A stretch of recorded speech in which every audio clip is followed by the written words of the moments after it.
Hello అండి. రీసెంట్‌గా నేను పోస్ట్ చేసిన వీడియోస్‌లో ఎగ్జాక్ట్‌గా ఏమైతే మనం మాట్లాడుకున్నామో యాజ్ ఇట్ ఈస్‌గా అది అనాలిసిస్ అక్యురేట్ 100% జరిగిందండి. నిన్న నేను పోస్ట్ చేసిన వీడియోలో టాటా స్టీల్ గురించి క్లియర్‌గా చెప్పాను. 176 అనేది ఒక క్లియర్ ఏమంటారంటే రిజెక్షన్ ఉంది, జోన్ ఉందని చెప్పాను. ఎగ్జాక్ట్‌గా 176.14 పైసాకు వెళ్ళి అక్కడ నుంచి రిజెక్షన్ డే అంతా డౌన్ సైడే ట్రేడ్ అయిందండి. సో అది ఇంకొకటి వచ్చేసి మనకు మార్క్స్ అండ్ ఫార్మా గురించి కూడా చెప్పాను. సేమ్ మార్క్స్ అండ్ ఫార్మా వచ్చేసి 162 స్టాప్ లాస్ అన్నాను, కొంచెం అటు ఇటుగా. ఎగ్జాక్ట్ 162 నుంచి ఇలా 186.72 వరకు వెళ్ళిందండి. అదేవిధంగా మనకు చూస్తే పంజాబ్ నేషనల్ బ్యాంక్ కూడా నేను చెప్పాను.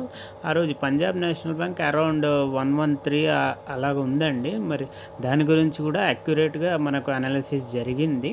ఇంకోటి వచ్చేసి వాస్కాన్ నిన్న టైం లేక నేను కేవలం షార్ట్ వీడియో చేశాను.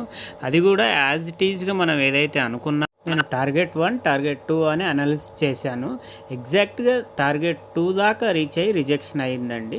కాబట్టి మనం చేసే అనాలిసిస్ అనేది ఎడ్యుకేషనల్ పర్పస్ మాత్రమే అండి. కాబట్టి జాగ్రత్తగా చూడండి, నేర్చుకోండి.